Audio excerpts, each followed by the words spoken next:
tiene algo de parte de Dios. Así que invitarle y darle la bienvenida en este primer domingo. Gracias, Pastor Alex, por aceptar nuestra invitación y por venir hoy día. Siéntase libre.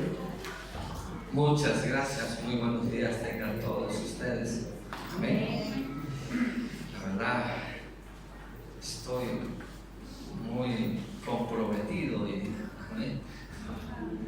Gracias por el amor, por la gracia que siempre he tenido la bendición de esta casa. Amén. Gracias con el pastor Juan Carlos, la pastora Gina. Ya llevamos años con una amistad. ¿Sabes? Somos una familia. Amén. Somos una familia y creo que Dios tiene tanto para ustedes como para nosotros algo nuevo cada día. Amén. Yo quiero que ustedes cierren sus ojitos un rato y ponga su mano en el corazón y ore conmigo. Padre Celestial, te damos gracias. Hoy estamos aquí, congregados en tu nombre, para que puedas edificarnos, Señor, para que puedas estremecer nuestro ser interior, para que podamos, Señor, en el poder de tu palabra, Señor, crecer para salvación, Señor. Gracias, amado Espíritu Santo. Ábrenos los ojos del entendimiento para poder ver, discernir, crecer, fundamentar. En el nombre de Cristo Jesús te lo pedimos y te damos gracias, Señor. Amén. Amén. Amén. Hoy queremos llevar una palabra directiva, pero quiero hacerlo basado en un recuento de varias cosas que nos van a enseñar y nos van a hacer ver y entender en dónde estamos, qué es lo que estamos haciendo y hacia dónde debemos ir. Amén. Yo me recuerdo hace muchos años que cuando escuché el mensaje de la palabra de Dios, el mensaje evangelístico, todavía me acuerdo que fue en una campaña evangelística donde yo apenas tendría unos 15 años, y el evangelista se movía con tal efusividad que hablaba del Apocalipsis, hablaba de muchas de estas cosas, ¿no es cierto? Y como que a uno lo hace sentir de las llamas del infierno, ¿no? Y uno tiene que arrepentirse y todas esas cosas, ¿no es cierto? Y de alguna forma eso a mí me tocó el corazón, y lo único que sentí es que salí adelante en medio de las personas y acepté a Jesús como Señor y Salvador de mi vida. Yo tengo 47 años, eso fue hace 32 años. Amén. Entonces, y de todo eso me acuerdo cuando llegué a la congregación, una pequeña congregación parecida a esta congregación, y vi muchas cosas que quise hacerlas, que quedé impactado, impregnado sobre el mover de todo este asunto de la unción, escuchar temas con palabras como la unción, como el ayuno, como la oración, la hacer vigilia y el hablar en lenguas y todo eso, ¿no? Y yo me acuerdo todavía que iba a los ayunos los días sábados y todo eso, ¿no? Y nos hablaban sobre el tema del aceite y todo esto, ¿no? Y me acuerdo que se ungían con aceite y todo ello, ¿no? Y un día yo estaba así, pues, ¿no? Y agarro en mi emoción, mi entender de ese tiempo, ¿no? Agarré un vaso de aceite ungido y se lo vertí a mi abuelita. Se lo vertí a mi abuelita y mi abuelita ahí, así, ahí. Y después de todo, la veía a mi abuelita, ay, hijito, ¿qué es lo que me has hecho? La veía a mi abuelita lavándose el cabello ahí en el lavabo, ahí con su cabello largo. Y viendo todas estas cosas y estas anécdotas que uno pasa y acontece. Basado en ello, yo quiero hablarte de la función que debe tener la iglesia, y que como iglesia debemos crecer en la dimensión. Diga conmigo, yo debo crecer en la dimensión de Cristo. Si bien es cierto, los profetas debemos tener la mera intencionalidad de investigar y de indagar, como dice la carta a Pedro, ¿no es cierto?, de esta salvación tan grande de lo que es Cristo Jesús, Señor nuestro.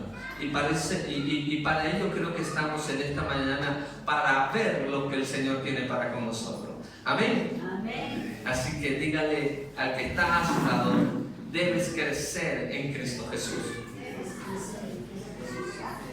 Entonces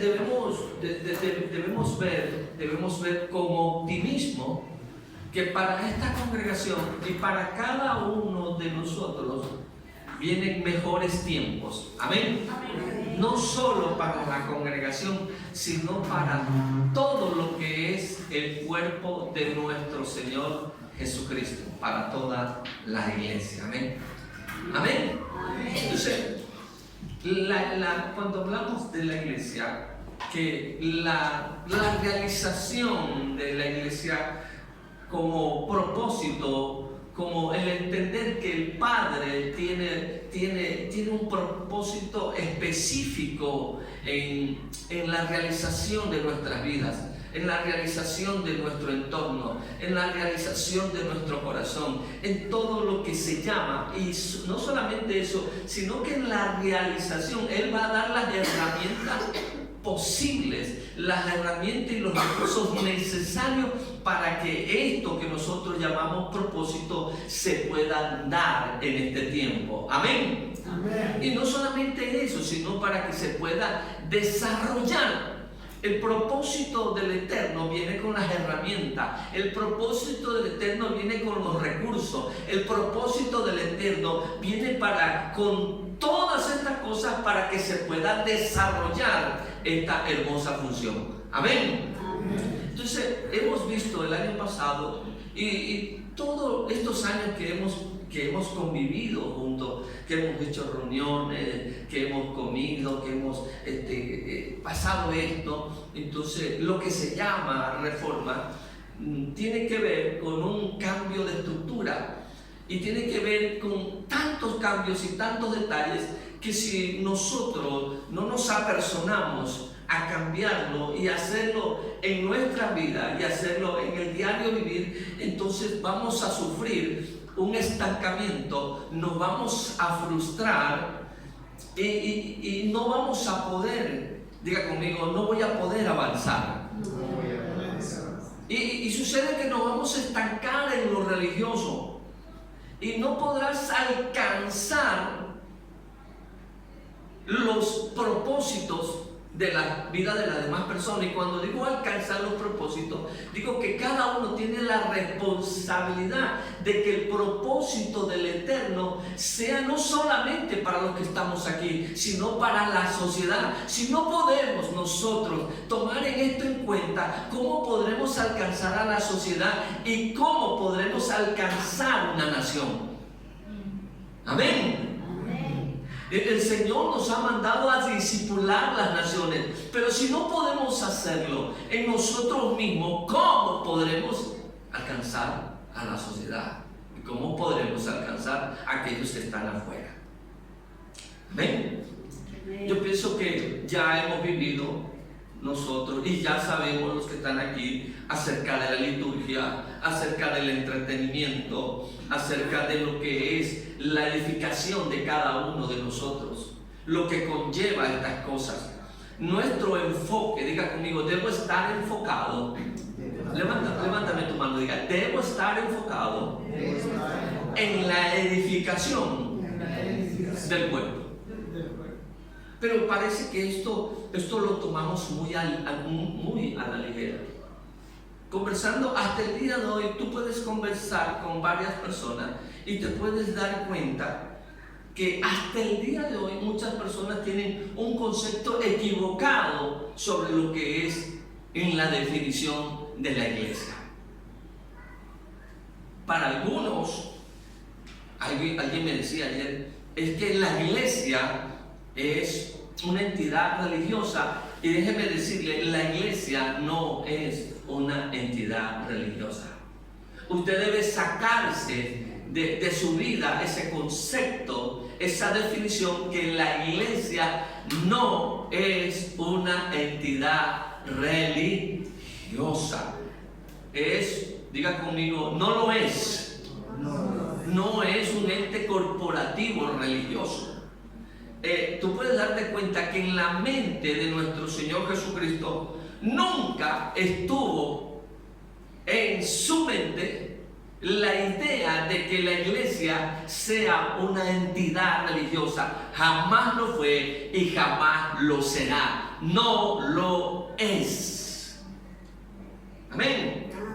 Entonces debemos, yo quiero aprovechar este primer culto, ¿no es cierto?, que ustedes hacen, para hacer tal vez un rastreo, tal vez para hacer un recuento, para ver tal vez un rever en nuestro entendimiento, en nuestra definición de conceptos de lo que es la iglesia. Amén. Entonces podríamos arrancar a decir, ¿qué es la iglesia? Cuando tú examinas la carta de Pablo, el ministerio del apóstol Pablo, en todas sus expresiones, tiene que ver con aclarar para ese tiempo lo que es la iglesia. Amén. Alguien me decía, hasta yo lo había pensado, muchas veces hemos dicho, es que tenemos que volver a la iglesia primitiva. Tenemos que volver a la iglesia primitiva. Cuando te das cuenta que la iglesia primitiva tenía grandes desastres, era un desorden terrible, con la única ventaja que vean que los hombres de la revelación no habían hecho nada por solucionar este problema. Y el apóstol Pablo ya lo tenía muy claro y lo tenía muy entendido. Tenían principios, tenían valores y tenían secretos y revelaciones del reino para ordenar este desastre.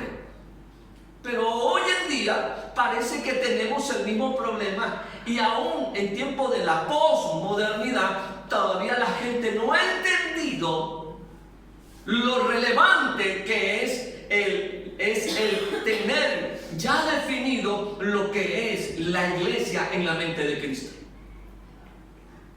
Amén. Y Pablo lo enseña. Y Pablo dice en su carta que esto es un misterio, pero que es un misterio que estaba escondido, pero es un misterio revelado. Y Pablo empieza en sus cartas a enseñarlo y aclarar lo que verdaderamente es la iglesia. Amén. Cuando tú lees el libro de los Hechos, mira, yo te digo una cosa, yo por mucho tiempo estuve buscando esto, porque no tenía claras las cosas. Y no vamos a encontrar culpables, que la denominación, no, es parte de un trabajo, diga conmigo, es parte de un trabajo de todos.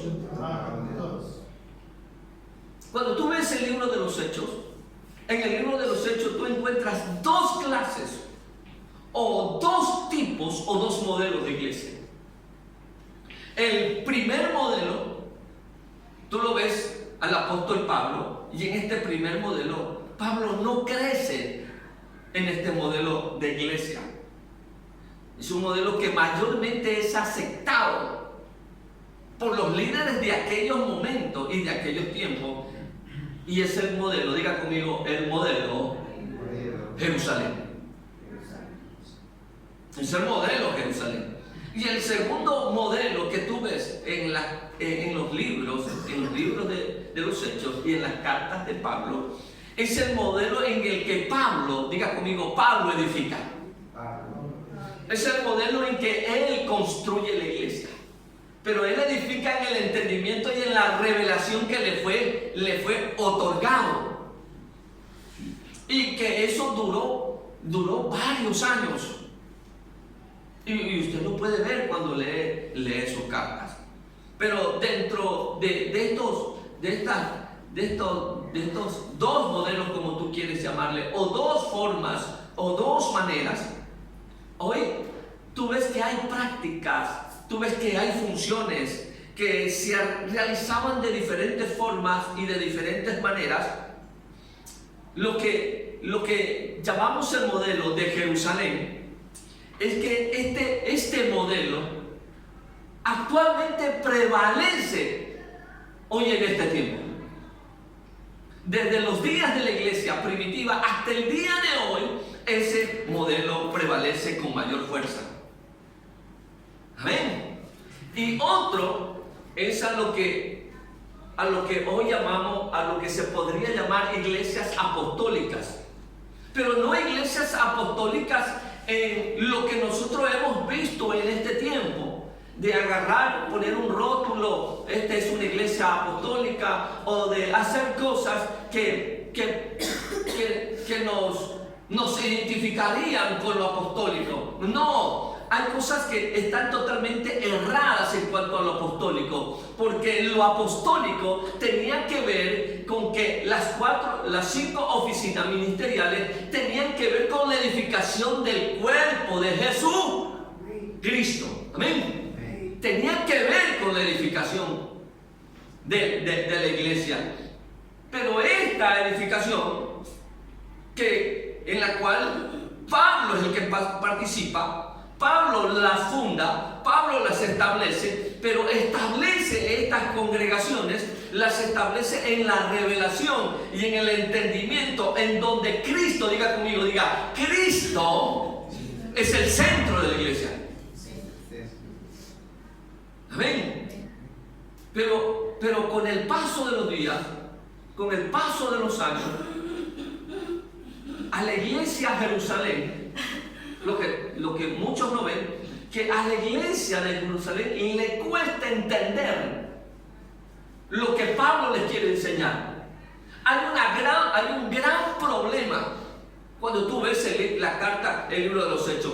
Pablo quiere reformar la iglesia de Jerusalén, pero no puede, porque la iglesia de Jerusalén no lo entiende. Amén. No lo entiende. Entonces, ¿qué es este modelo a lo que llamamos modelo Jerusalén? Diga conmigo, modelo Jerusalén. Y cuando terminemos te vas a dar cuenta de que ¿en qué modelo estamos posicionados? Amén. Porque este modelo Jerusalén es lo que pasaba en el templo. Diga conmigo, lo que sucedía en el templo. Usted debe recordar que el único templo que había en ese tiempo era el templo de los judíos, en donde la iglesia de Jerusalén se congregaba. No había otro templo. Amén. No había otro templo. Ese es el templo donde la iglesia, los cristianos, se congregaban. En el templo donde se hacían los sacrificios, ese era el templo donde se congregaban los primeros cristianos. Hola. La iglesia de Jerusalén, donde ellos hacían sus actividades, donde donde ellos se ejercían dentro de esa estructura. Y para ellos la historia lo define como un templo judaico. Ellos se reunían para ser parte de la dinámica como iglesia. Para este modelo es muy importante la infraestructura. Hola. Amén. Para este modelo, Jerusalén es importante. Pero en el modelo de Pablo, te das cuenta que Pablo no tiene un templo. Él no edifica un memorial, no edifica un templo, sino que él se dedica a edificar la iglesia de Cristo. Él se dedica a edificar lo que llamamos el cuerpo, la congregación de los santos. Es allí donde está el problema, que la mayoría de la gente no se permite ser edificada. Tienen una mentalidad de templo, pero no una mentalidad de cuerpo de Jesucristo. Aleluya. Lo que se dice que el modelo Jerusalén diga conmigo, es el modelo del cielo. ¿Por qué el modelo del cielo? Porque era parte de la cultura eclesiástica. Era parte, es decir, que solamente un tipo de personas se congregaban en ese templo. ¿Y saben qué? Solo los judíos podían congregarse, no se podía congregar nadie más. Los gentiles no podían. Y esto me suena, no sé si le suena a algo. Yo soy evangélico, yo soy bautista, yo soy presbiteriano. Vos tenés que arrepentirte para que tú puedas entrar a este círculo. Hola. Amén.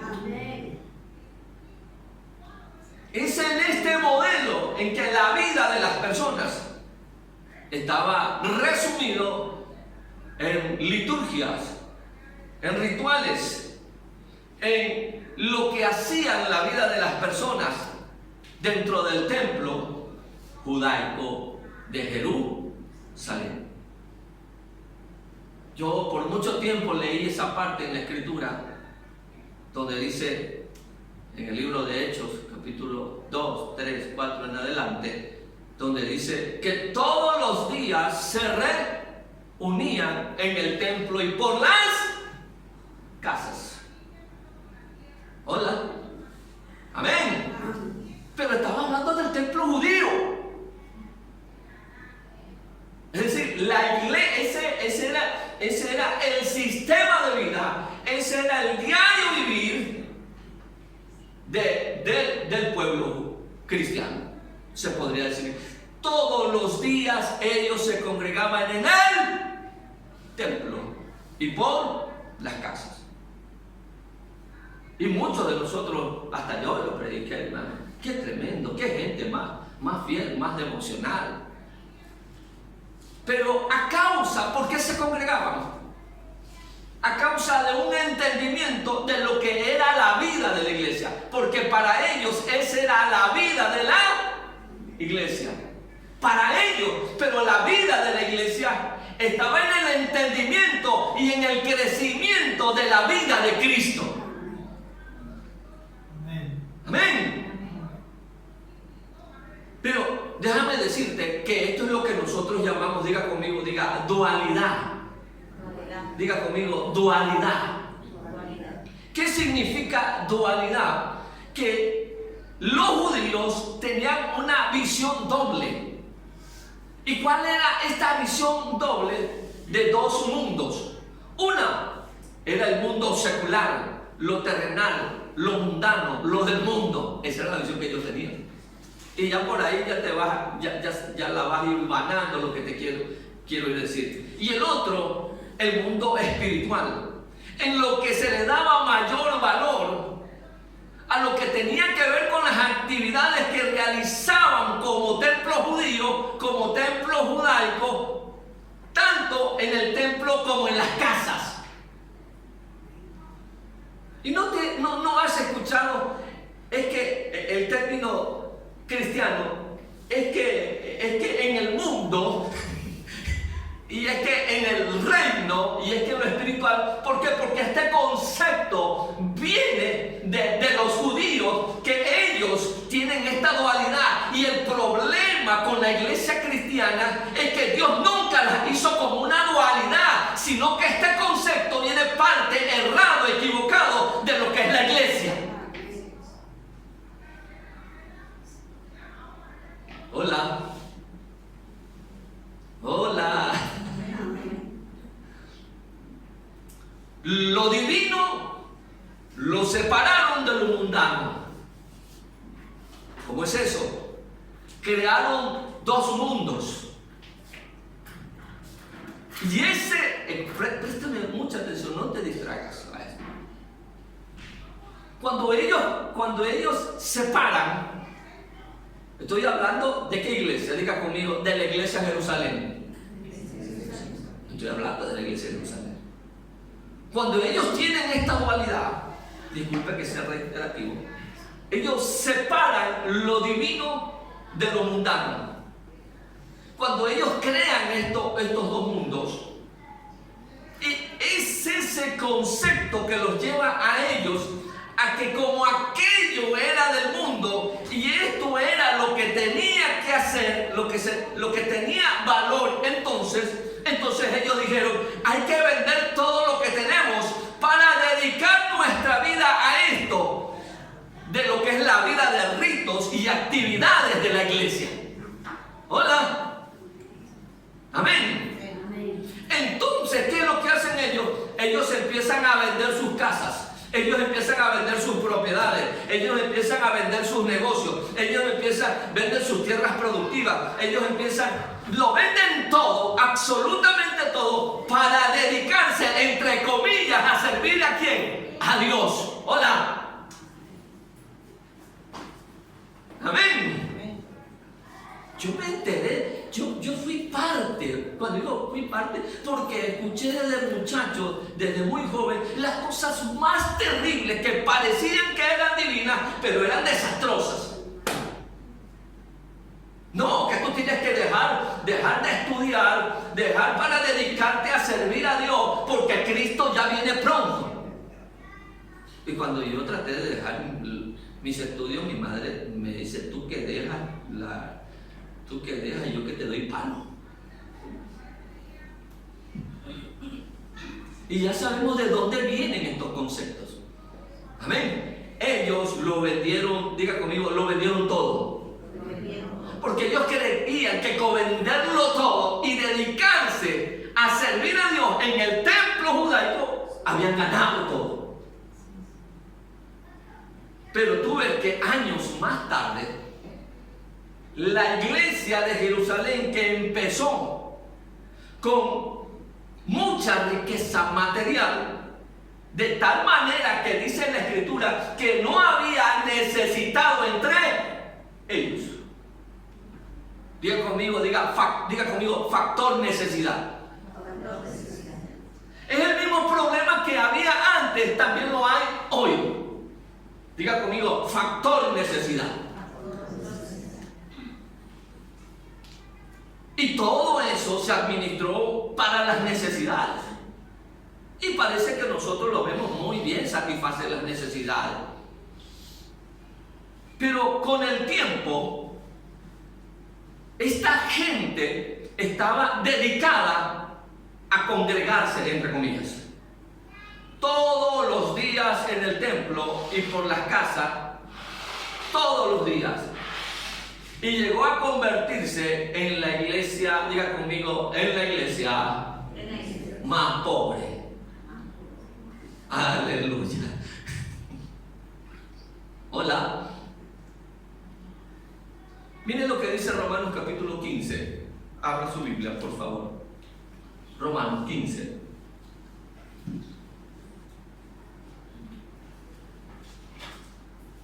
verso 25. ¿Lo tiene? Romanos 15, verso 25. Dice, ahora voy a Jerusalén para el servicio de los santos. Diga conmigo, diga santos, pero pobres.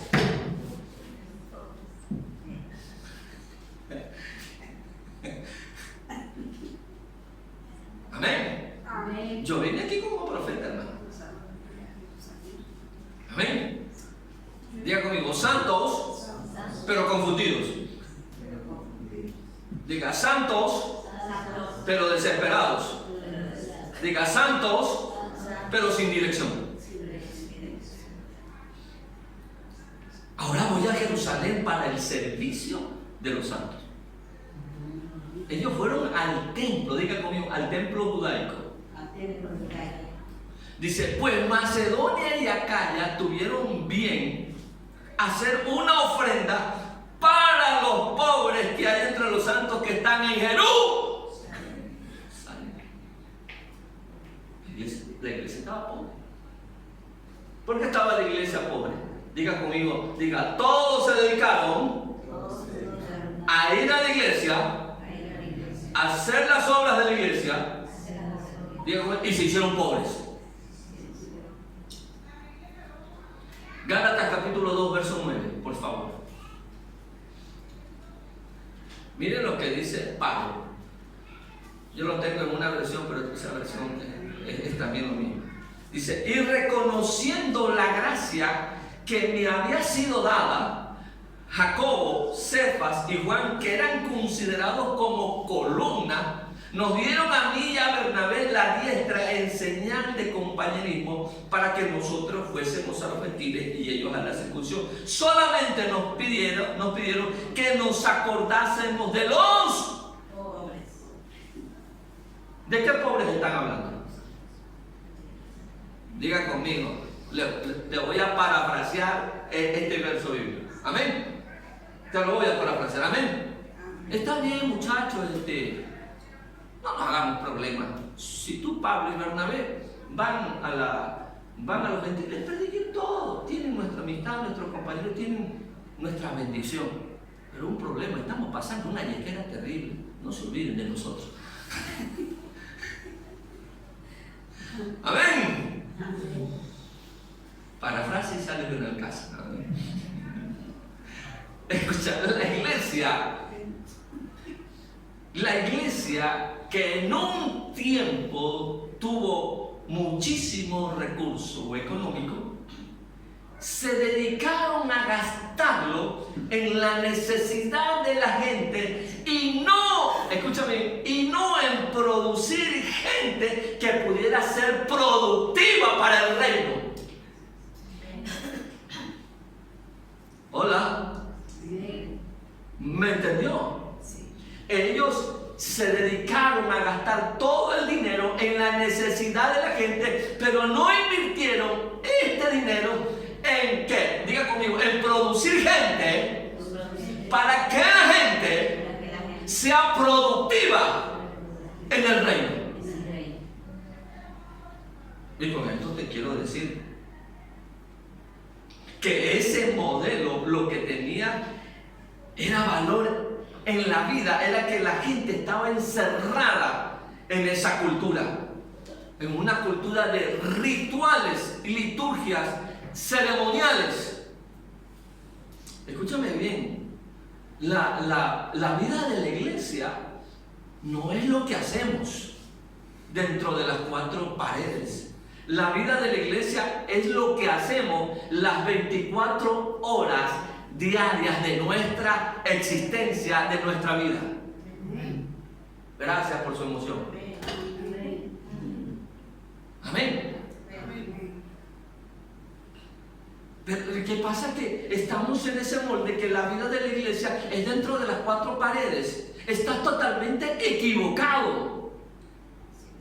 Totalmente equivocado. Por eso es que tú ves una gran improductividad de cristianos que no predican, que no edifican, porque tienen la mentalidad de culto, porque tienen la mentalidad que tienen que escuchar escuchar un mensaje el día domingo y las 24 diarias de su vida son unos perfectos inútiles. Hola.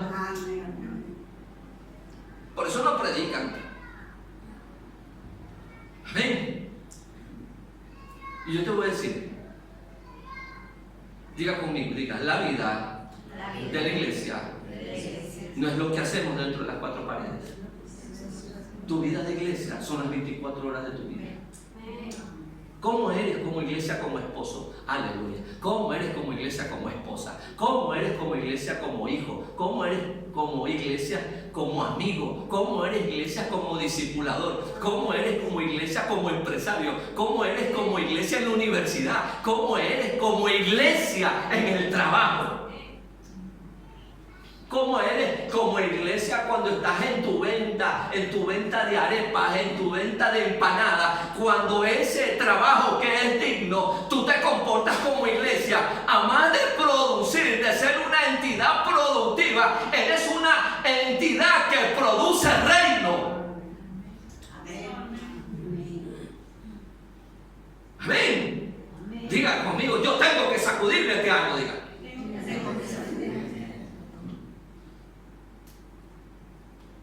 ¿Cómo son los hijos? Los hijos en el colegio. Yo tengo una chiquita que se llama Iriel y nos ha dado palo mucho, oiga. Porque va y trae gente de sus amiguitos ahí, ven, te predico, tienes que arrepentirte y todas esas cosas. En el colegio. Pero nosotros grandotes, burrotes, no tenemos tiempo para nada. Amén. Diga conmigo, diga, iglesia es lo que somos las 24 horas del día. Yo estaba mirando ayer con mi esposa. ¿Ustedes se han visto las dos partes de Dios? Dios no está muerto, esa película.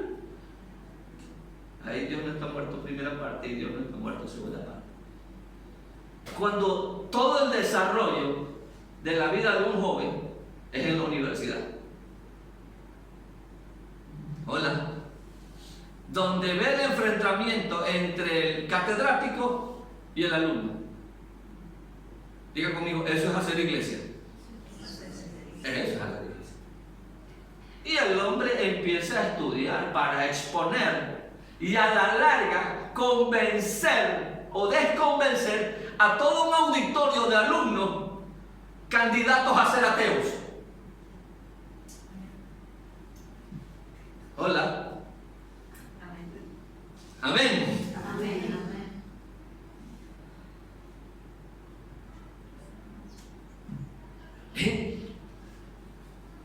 ¿Qué es lo que estamos haciendo a las 24 horas? Sí, pero queremos profetas que vengan los días domingos y nos profeticen. ¿Sabe que el Señor te va a dar un auto? No, el Señor no te va a dar un auto. Tienes que ir a trabajar para que el Señor te bendiga con un auto. Hola. Amén. Claro que Dios es soberano para bendecirte. Amén. Yo no estoy atentando. Él puede hacer lo que Él. Pero en esta cultura, en esta idiosincrasia latinoamericana, que se le enseñó al latinoamericano a tener la mano extendida para que otros puedan regalarle la miseria y las migajas. Cuando no es así, levanta tu mano y diga, yo tengo que producir. Diga, soy un ente productivo. Pero no somos un ente productivo, sino un ente reactivo a las cosas que nos pasan. Nos enojamos y caemos en unas carnalidades terribles. Pero escucha, afuera, tú debes entender que afuera, escúchame bien, se define lo que somos mostrando por qué lo hacemos. Hola. La iglesia, repito, no es, entiéndalo, no es una entidad religiosa. Sácate la gorra porque estás entrando a la iglesia. No más que chicle porque está. Por favor, ¿o está el chicle? Estás en un lugar sacrosanto. Oye, digo una cosa. No converses. Y nosotros lo hicimos, hermano. Y esto mismo lo hice y nos daba rabia, hermano. Claro que además de la educación, que usted, mientras una persona le está hablando, usted no puede estar con el celular ahí. Eso es otra cosa. Yo hasta llegué un día a decir, Señor, voy a orar para que se les funda el celular en todo, hermano, para que me pongan la atención, hermano. Fuego del cielo cae y consume, hermano. Amén. La iglesia, dile que está a tu lado, la iglesia no es una entidad religiosa. Ustedes sabían que en la Biblia, la iglesia, yo le decía a un pastor amigo mío, cuando Jesús dijo, esta es mi iglesia, Jesús no estaba refiriendo que era la única iglesia. Ya habían iglesias, ya existían iglesias. Jesús no inventó la palabra iglesia. La iglesia no es algo que Jesús fundó, porque esta palabrita ya existía. Él está diciendo, oye, yo sé, el contexto es, hay otras iglesias, pero yo voy a edificar la mía. Hola. Amén. Ya había.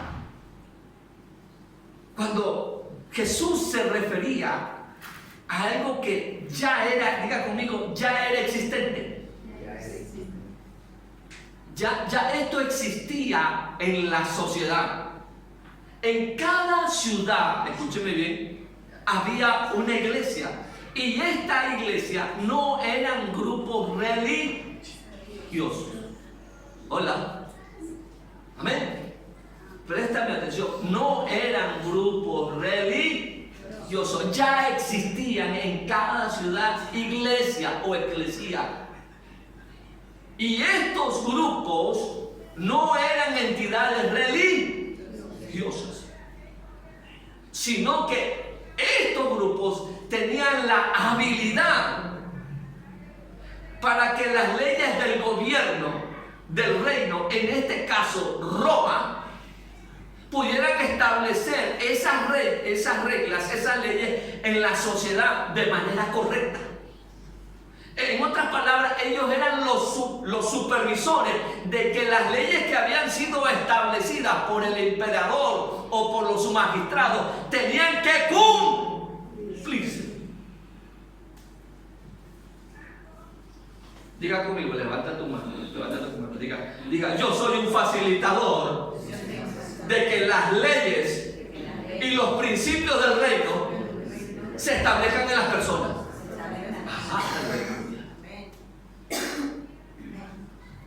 Pero es lo que no hacemos.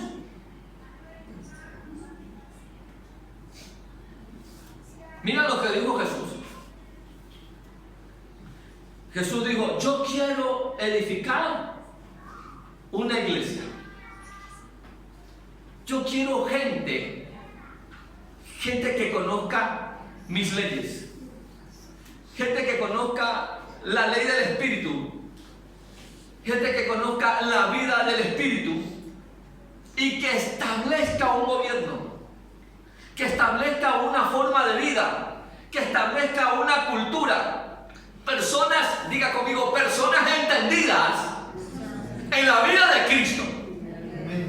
Aleluya, esta es la iglesia. No religioso, sino gente entendida en la vida de Cristo, y que esta vida de Cristo sea establecido en la sociedad, sea establecido en la familia, sea establecido en la empresa, sea establecida, es decir, es una contracultura y tú eres el facilitador, tú eres la persona a cargo que tiene que establecer en cada familia, en cada sociedad. No es cuestión de un discipulado. Tomamos un discipulado, anotamos los libros y dejamos los libros en la casa. Esa es una mera irresponsabilidad. Y no estoy diciendo que los discipulados sean malos. Si no, ¿para qué hacerlo si no lo hacemos? Amén. Personas, diga conmigo, diga personas con una mentalidad reinante. Diga conmigo, yo soy esa persona. Levante, yo soy esa persona. Tú eres un facilitador. La iglesia no es entidad religiosa. La iglesia, estos grupos supervisaban y vigilaban de que las leyes del reino romano se cumplan.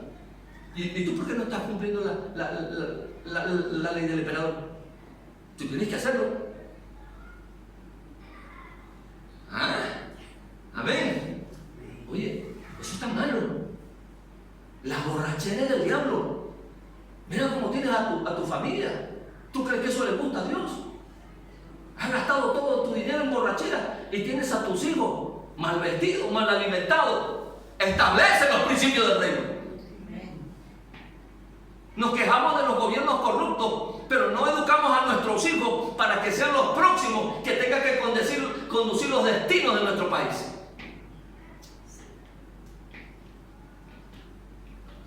Amén.